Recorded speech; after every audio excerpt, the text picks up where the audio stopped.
کا استعمال کر کے یا پھر انسان بات کرتے وقت بھی انسان یہ کر سکتا ہے کہ بنا کے اپنے آپ کو پیش کرے، تو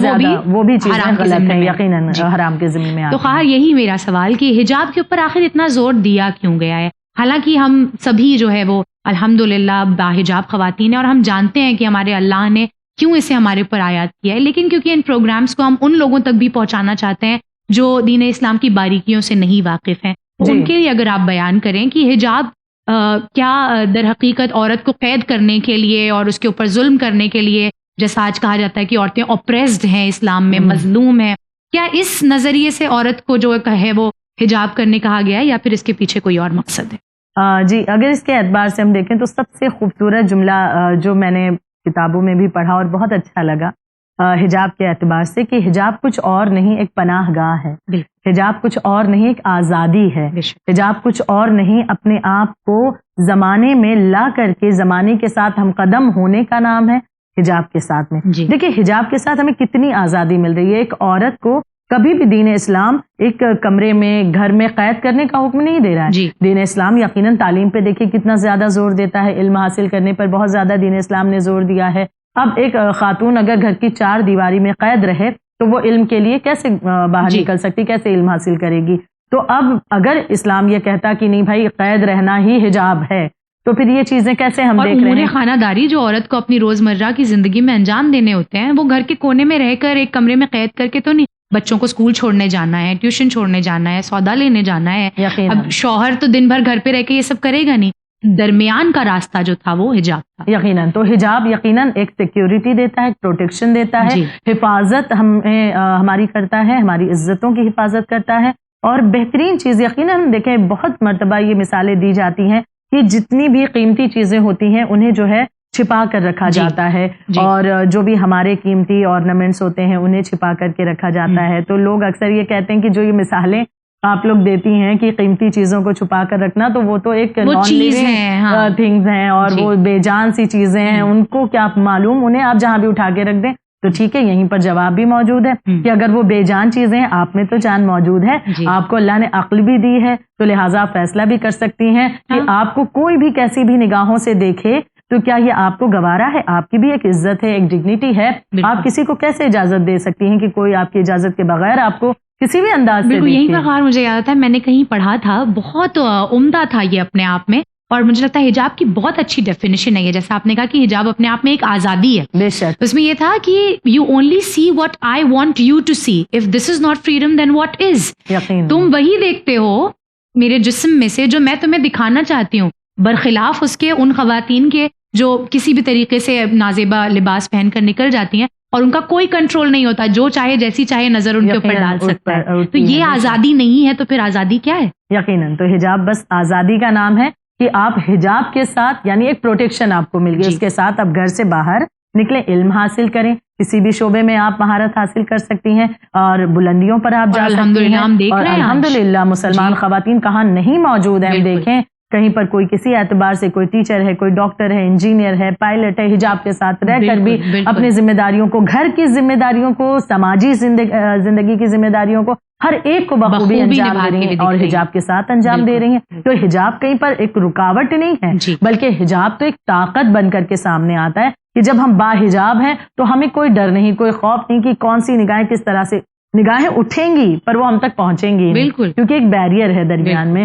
ایک رکاوٹ ہے جس کی وجہ سے ایک شیلڈ ہے کہ جو آپ کیسی بھی نگاہوں سے دیکھیں ہمیں پتہ ہے ہم نے اپنے آپ کو یقیناً ہم نے اپنے آپ کو محفوظ کر رکھا ہے، ہم آپ کو اجازت دے ہی نہیں رہے اس حجاب کے ذریعے سے. تو لہٰذا ہم نے اپنی عزت کو اور زیادہ عزت دار بنایا ہے، اس کا نام ہی حجاب ہے. جی بالکل. اور قرآن مجید میں اللہ نے حجاب کے سلسلے میں کیا ارشاد فرمایا ہے اور کس طریقے سے اس پر زور دیا ہے؟ بالکل مشہور آیت، 2 آیتوں کا ذکر کیا جاتا ہے جب بات حجاب کی چلتی ہے. ایک سورہ نور کی آیت نمبر 31. سورہ نور کی آیت نمبر 31 میں خداوند عالم ارشاد فرماتا ہے کہ مومن عورتوں سے کہہ دو کہ وہ اپنی نظریں نیچی رکھیں اور اپنی شرمگاہوں کی حفاظت کریں اور اپنی خوبصورتی کو ظاہر نہ کریں سوائے اس کے جو ظاہر ہے، اور وہ اپنا خمر اپنے سینوں پر رکھیں. پورا طریقہ حجاب کا سمجھا دیا اس ایک آیت گیا ہے اس آیت مبارکہ میں، جسے بارہا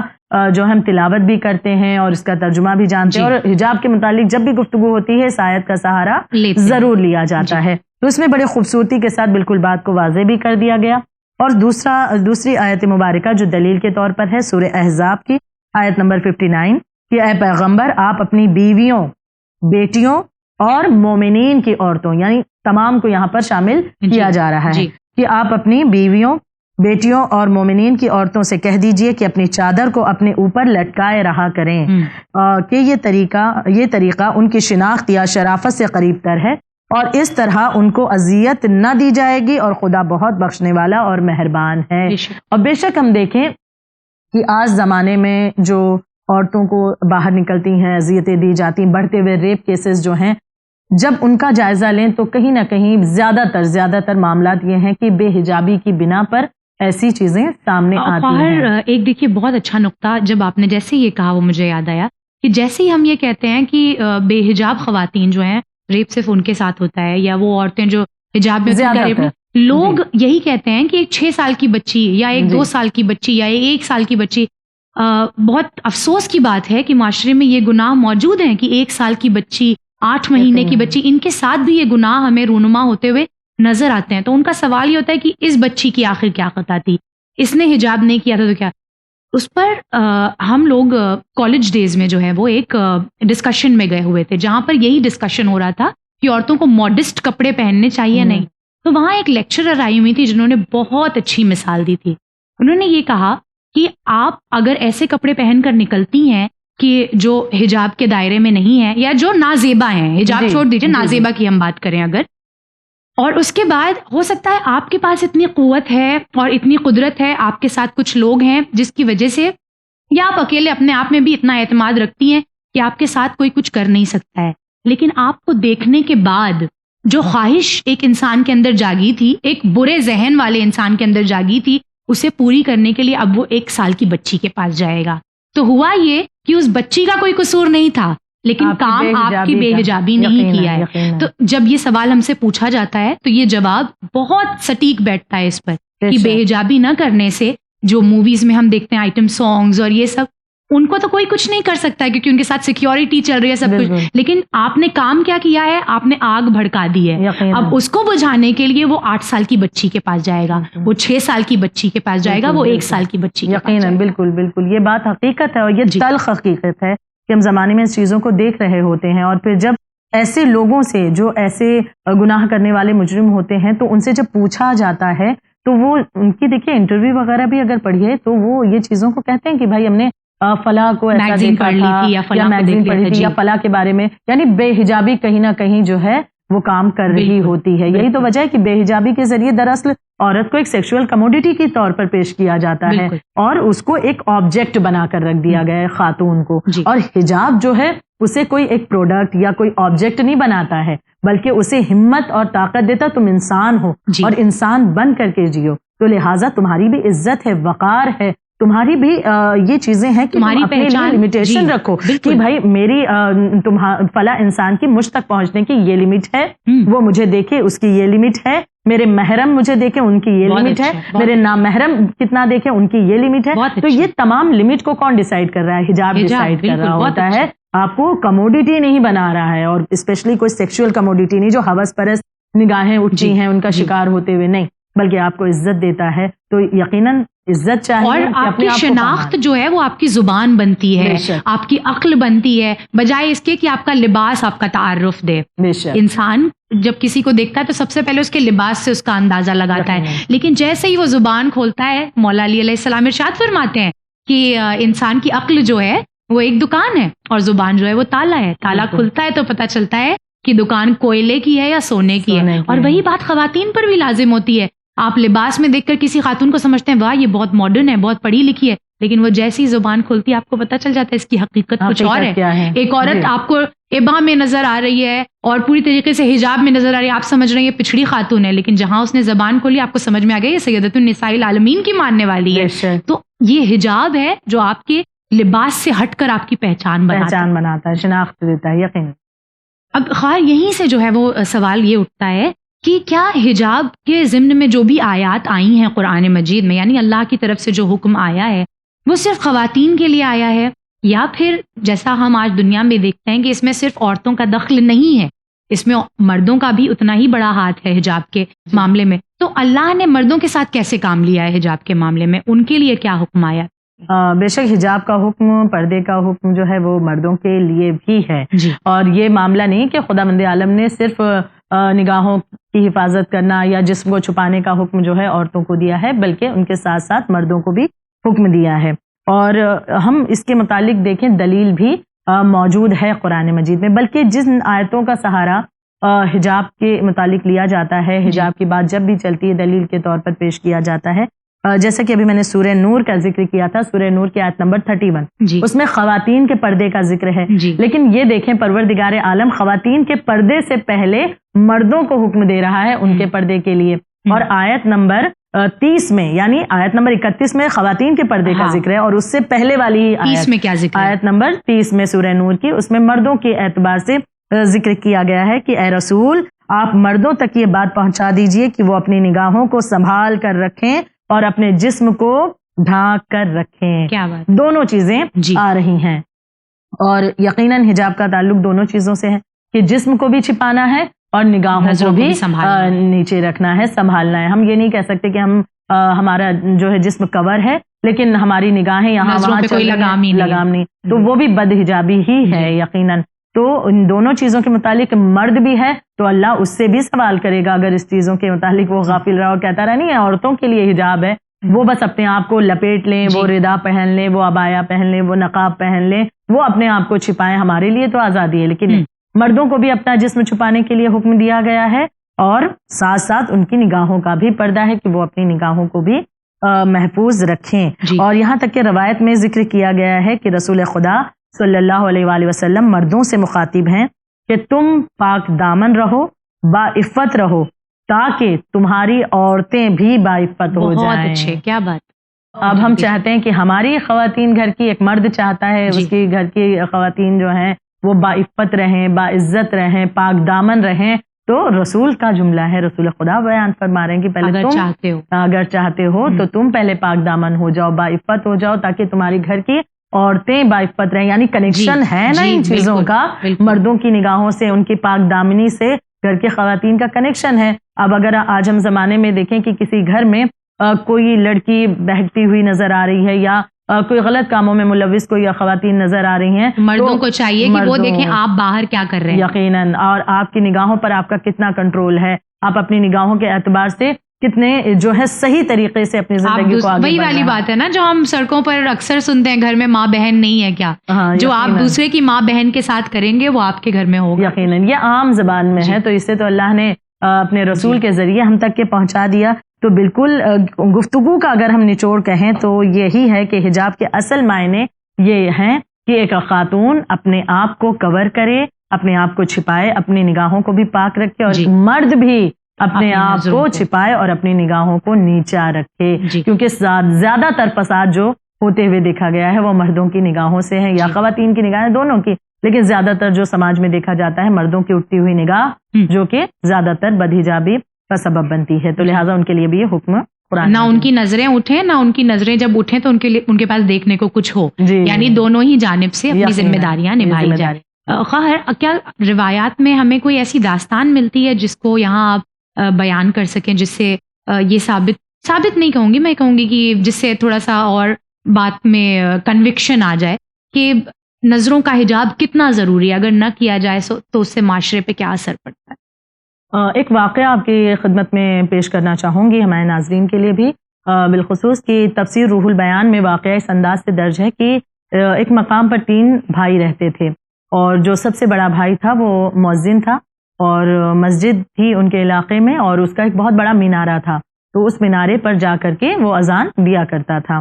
اور کافی عرصے تک کے، کافی سالوں تک کے اس نے یہ کام انجام دیا، یہاں تک کہ ایک وقت آیا کہ جب اس دنیا سے رخصت ہو گیا۔ اب اس کے بعد جو اس سے چھوٹا بھائی تھا، لوگ اس کے پاس آئے کہ آپ کا بھائی جس طرح سے اذان دیا کرتا تھا، ہم چاہتے ہیں کہ اس ذمہ داری کو اب آپ نبھائیں۔ دوسرے بھائی نے بھی اس ذمہ داری کو قبول کیا، اور کچھ دنوں بعد وہ اس دنیا سے رخصت ہوا۔ لہٰذا دوسرے بھائی کی جب موت واقع ہو گئی تو وہاں کے رہنے والے تیسرے بھائی کے پاس آئے کہ بھائی اب آپ جو ہے مؤذن بن جائیں اور مینار مسجد پر جا کر کے اب آپ اذان دیا کریں. تیسرے بھائی نے، اب ان لوگوں کی تو یہی امید تھی کہ یہ بھی قبول کر لیں گے، لیکن تیسرے بھائی نے اس چیز کے متعلق انکار کر دیا، کہا کہ میں اس چیز کے لیے تیار نہیں ہوں اور میں اس چیز کو قبول نہیں کر رہا. اب ان لوگوں نے کہا کہ اگر آپ کو لگتا ہے کہ کچھ مطلب تنخواہ وغیرہ کا معاملہ کم ہے تو ہم اس میں بھی بڑھا دیتے ہیں. اس نے کہا کہ آپ چاہے کتنی ہی زیادہ رقم مجھے کیوں نہ دیں، لیکن میں اس منصب کو قبول نہیں کرنا چاہتا، میں مسجد کا مؤذن نہیں بننا چاہتا، مینار مسجد پر جا کر اذان دینا مجھے گوارا نہیں ہے. ان لوگوں نے کہا کہ اذان دینا کیا کوئی گناہ ہے؟ نعوذ باللہ. تو اس نے کہا نہیں، اذان دینا تو کوئی گناہ نہیں، یقیناً یہ تو ایک بہترین عمل ہے، لیکن اس چیز کو میں قبول نہیں کرنا چاہتا. اب لوگ بھی حیران تھے کہ آخر معاملہ کیا ہے، عمل سے کیوں پیچھے ہٹ رہا ہے. تو لہٰذا اب لوگوں نے اس سے کہا کہ اگر کوئی معاملہ ہے تو آپ بتائیں، کیونکہ ہم بھی کشمکش میں ہیں، آخر معاملہ کیا ہے. اب اس نے بتانا شروع کیا اور یہ کہنے لگا کہ دراصل معاملہ یہ ہے کہ میرے دونوں بھائی جو مسجد میں اذان دیا کرتے تھے اور مینارہ جو مسجد کا تھا وہ کافی بلند تھا. معاملہ یہ ہوا کہ جب میرے بڑے بھائی کی موت واقع ہونے لگی اور جاں کا عالم تھا، میں ان کے قریب موجود تھا، میں نے چاہا کہ میں سورہ یاسین پڑھوں تاکہ دم جو ہے آسانی سے نکل سکے. میرے بھائی نے مجھے منع کر دیا کہ وہ تلاوت قرآن نہیں سننا چاہتا. مجھے اس بات کا بہت افسوس ہوا کہ جو پوری زندگی اس طرح سے عبادت گزار رہا، نیک دیندار اور مؤذن رہا، وہ تلاوت قرآن مجید سے اپنے آپ کو آخری لمحے میں دور کر رہا ہے اور بے دین ہو کر کے وہ مرا. کہا کہ اس کے بعد دوسرے بھائی کا بھی معاملہ جب آیا تب بھی میں اس کے نزدیک موجود تھا اور میں نے سورہ یاسین کی تلاوت کرنی چاہیے، اس نے بھی یہی کیا اور اس نے بھی مجھے منع کر دیا کہ وہ تلاوت قرآن سننا نہیں چاہتا، وہ بھی بے دین ہو کر کے مرا. کہا کہ میں بہت حیران تھا کہ آخر یہ معاملہ کیا ہے. میں نے خدا کی بارگاہ میں دعا کی، پروردگار عالم میرے دونوں بھائی جو کہ ظاہراً اس قدر دیندار نظر آتے تھے لیکن آخری وقت میں ان کا اس طرح سے بے دین ہو کر مرنا آخر سبب کیا ہے. یہ واقعہ اس لیے بتا رہی ہوں کہ تاکہ ان تمام لوگوں کے لیے کہ جو بھی مرد حضرات کہ جو اپنی آنکھوں کے متعلق باتوں کو ذرا لائٹلی لیتے ہیں یا نگاہیں بد نگاہی کے اعتبار سے غور نہیں کرتے، تو یہ واقعہ ان کے لیے بالکل بہت زیادہ توجہ دینے لائق ہے. لہٰذا اب یہ دونوں کا معاملہ یہ کہتا ہے کہ میں نے خدا کی بارگاہ میں دعا کی، چھوٹا بھائی، اور خداوند عالم سے جب دعا کی تو اس رات میں نے خواب دیکھا اور میں نے دیکھا کہ میرے دونوں بھائی پر عذاب ہو رہا ہے، اور جس میں بڑے بھائی کو میں نے پایا کہ بہت زیادہ اس پر بھی عذاب نازل ہو رہا ہے، اور میں اس کے قریب پہنچا اور میں نے اس کے دامن کو پکڑ لیا اور کہا کہ میں تمہیں اس وقت تک کے جانے نہیں دوں گا جب تک کہ تم مجھے آگاہ نہ کرو کہ اس عذاب کا سبب کیا ہے، جبکہ میں نے تمہیں تو دنیا میں دیندار پایا اور آخری وقت میں اس چیز سے اپنے آپ کو تم نے تلاوت قرآن کریم کو سننے سے تم نے اپنے آپ کو محروم کیا، انکار کیا اور بے دین ہو کے اس دنیا سے گئے. سبب کیا ہے؟ کہنے لگا کہ اب میرے بڑے بھائی نے مجھے بتایا کہ دراصل ایک ایسا گناہ تھا کہ جس کی وجہ سے میں ظاہراً تو میں دیندار دکھتا تھا لیکن اس ایک گناہ کی وجہ سے میں بے دین ہو کر مرا اور دین سے دور ہو گیا. اور وہ گناہ یہ تھا کہ جب بھی میں مینار مسجد پر اذان دینے کے لیے جاتا، مسجد کا جو مینارہ کافی اونچا تھا اس پر جب بھی میں چڑھتا اذان دینے کے لیے تو اس علاقے کے گھروں کی خواتین مجھے دکھائی دیتی اور میں ان کو غور سے دیکھا کرتا، بلکہ اس چیز کی جستجو میں مجھے بہت زیادہ اس چیز کا شوق پیدا ہو گیا اور میں بڑی خوشی خوشی مینارے پر اس غرض سے جاتا، مجھے یہ نیت نہ ہوتی کہ اذان دے کر کے ایک ثواب حاصل کرنا ہے، بلکہ یہ ہوتا کہ آج پھر خواتین کا دیدار میں کروں گا. میں نے اپنی نگاہوں کو محفوظ نہیں کیا، اس مینارے پر چڑھتا اور وہاں کے گھروں کی عورتوں کو دیکھا کرتا، اپنی نگاہوں کو محفوظ نہیں کیا میں نے، تو لہٰذا اس گناہ کے سبب میں بے دین ہو کر مرا. اور یہی کام میرے چھوٹے بھائی نے بھی جب اسے اس منصب پر لایا گیا اور اسے وہ مؤذن بنا، اس نے بھی یہی انجام دیا، تو لہٰذا اس کے لیے بھی یہی سزا ہوئی اور وہ بھی یہاں پر عذاب کا شکار ہو رہا ہے. یہی وجہ ہے کہ میں ذکر کرتی چلوں آپ کے سامنے کہ وہ اس شخص نے اسی وجہ سے انکار کیا یقیناً. اور عذاب جو ہے آنکھوں کا کہ بروز قیامت کے روایتوں میں ذکر کیا گیا ہے کہ انسان کو جب قبروں سے اٹھایا جائے گا اور جس نے اپنی نگاہوں کو محفوظ نہیں رکھا تو کٹیلی جھاڑیاں اس کی آنکھوں میں ڈالی جائیں گی اور اس کی آنکھیں پھوٹیں گی. خدا پھر حکم دے گا کہ اس کی آنکھوں کو بناؤ، کیونکہ اس نے بد نگاہی کی تھی، اپنی آنکھوں کو محفوظ نہیں رکھا، نامحرموں کا دیدار کرتا رہا یا کرتی رہی، چاہے عورت ہو یا مرد ہو، دونوں کے لیے عذاب یہ رکھا گیا ہے. اور وہ آنکھیں پھر سے اللہ بنائے گا، پھر عذاب نازل ہوگا قیامت کا پورا ایک دن. اور قیامت کا دن ایک دنیا کے اعتبار سے اگر اندازہ لگائیں تقریباً 50,000 سال کے برابر سوچے ہم اس عذاب کو کس طرح برداشت کر یہاں پر پائیں وہ گے. خواتین غور کریں کہ جو یقیناً ہمارے درمیان بہت ہی دردناک باحجاب نظر آتی ہیں لیکن نگاہوں کا پردہ نہیں کرتی ہیں. اور ہم دیکھتے ہیں ہمارے درمیان بہت ساری ایسی مثالیں, اللہ اس غیبت میں نہ شمار کرے کہ ہم جو ہے وہ کسی مومن کی دل آزاری یہاں نہیں چاہ رہے ہیں, مگر ایسی مثالیں ہمارے یہاں موجود ہیں. ہم دیکھتے ہیں ایسی خواتین ہیں جو گلوز بھی پہنی ہوئی ہیں, ساکس بھی پہنی ہوئی, مکمل حجاب ہے, اور اس کے باوجود جو ہے وہ نگاہوں کا پردہ اگر نہیں ہے تو پھر اس عذاب میں یقیناً وہ جو ہے مبتلا ہوں گی یا ہوں گے. تو لہٰذا سب سے اہم چیز دونوں چیزیں حجاب کے لیے معنی رکھتی ہیں, مرد اور عورتیں دونوں کے اعتبار سے, کہ اپنے جسم کو بھی ڈھانکیں, اس کی حفاظت کریں. جو شرائط بیان کی گئی ہیں جسم کو چھپانے کی, اس اعتبار سے جسم کو بھی چھپایا جائے اور ساتھ ساتھ اپنی نگاہوں کو بھی نیچی رکھا جائے, اسے محفوظ رکھا جائے, تاکہ نگاہوں کے اعتبار سے بھی ہم خدا سے کہہ سکیں پروردگار عالم تیرے حکم کو ہم نے پامال نہیں کیا, ہم نے اس کی حفاظت کی ہے, اپنی نگاہوں سے نامحرموں کا دیدار نہیں کیا, اسے پاک و منزہ رکھا ہے. اس میں خواہر جو ہے وہ ہم سیریلز جو دیکھتے ہیں, موویز جو ہیں, وہ سب کچھ آ جاتا ہے. یقیناً یہ بالکل اچھا پوائنٹ ہے آپ کا کہ ہم یہ سوچتے ہیں بعض اوقات ہم سڑک پر وہی والی بات جو ہمارا ٹاپک ہے کامن بٹ ہیوج سنس, ہم سمجھتے ہیں سیریل دیکھنا کون سا بہت بڑا اور سیریل میں دیکھ رہے ہیں کوئی بھی ایکٹر کو دیکھ رہے ہیں, خواتین ایکٹر کو دیکھ رہی ہیں یا مرد حضرات ہیں ایکٹریسز کو دیکھ رہے ہیں, ان کے لباس اتنے بدترین ہو رہے ہیں لیکن اس کے باوجود انہیں دیکھا جا رہا ہے. تو اب جو یہ برہنہ انہیں اس طرح سے دیکھا جا رہا ہے, کیا یہ گناہ نہیں؟ یقیناً یہ بھی گناہ ہے. اپنی نگاہوں کو محفوظ نہیں کیا, کیوں ایسی چیزیں دیکھیں گی جو بدنگاہی میں آ رہی ہیں؟ یہ بھی تو یقیناً یعنی صرف سوشل لائف میں آپ لوگوں سے جب ملتے ہیں اس کا صرف وہیں تک قید نہیں ہے. یعنی حجاب کو ہم صرف کپڑوں سے نہ جوڑیں کہ حجاب کا مطلب ہے بس ہم نے اپنے آپ کو چھپانے کے لیے ایک چادر جو ہے پہن لی یا عبایا, یا مرد حضرات ہیں انہوں نے ایسے کپڑے پہن لیے کہ جتنا حکم ان کے لیے آیا ہے تو ان چیزوں کو انجام دے دیا تو ہو گیا حجاب. نہیں, اور اس کے بعد جو موبائل میں یا ٹی وی پر جو غلط چیزیں یا نامحرموں کا دیدار کرتے رہے تو یہ بھی تو تمام بے حجابی پردہ تو نہیں ہو رہا. یقیناً یہ چیزیں بھی ہیں کہ جو ہمیں خیال رکھنے کی ضرورت ہے. یعنی وہی والی بات کہ کتنا ہی کامن کیوں نہ ہو جائے, گناہ ہی رہے گا. بالکل, اللہ ہمیں توفیق دے کہ ہم جن باتوں کو ناظرین کے لیے لے کر آ رہے ہیں اس پر پہلے خود عمل پیرا ہو سکے انشاءاللہ, اور پھر تب شاید ہماری زبانوں میں زیادہ اثر ہوگا, اور انشاءاللہ اگر ایک بھی جو ہے وہ سدھر جائے یا راہ راست پر آ جائے یا حجاب کی طرف مائل ہو جائے تو ہمارے لیے جزائے خیر ہے. بہت بہت شکریہ خواہر آپ کا کہ آپ نے اس گفتگو کو ہمارے لیے بیان فرمایا. اللہ آپ کو جزائے خیر سے نوازے. بہت شکریہ. ناظرین گرامی, یہ کامن بٹ ہیوج سنس کے اعتبار سے ہمارا موضوع آج کا بے حجابی, جو ہمیں بہت کامن نظر آتا ہے, بہت عام نظر آتا ہے, اور ہم دیکھتے ہیں اپنے ارد گرد کے اب تو لوگ بعض دفعہ مجلسوں میں بھی آنے میں حجاب کرنے کو ضروری نہیں سمجھتے, صرف ایک ردا ڈالا یا سر پہ دوپٹہ ڈالا اور سمجھ لیا کہ ہم مجلس جا رہے ہیں تو اس لیے اتنا حجاب کافی ہے. نہیں, ہم اپنے اللہ سے اگر قریب ہونا چاہتے ہیں, اگر ہم یہ چاہتے ہیں کہ ہمارے بچے ایک ایسے معاشرے میں پروان چڑھیں جہاں ان کی عزت اور عفت محفوظ رہے, تو ہمیں شروعات آج سے کرنی ہوگی. کیونکہ یہ بے حجابی جو اپنے آپ میں بہت چھوٹا سا عمل لگتی ہے, یہ اپنے آپ میں بہت گھنونے گناہوں کو چھپائے ہوئے ہے,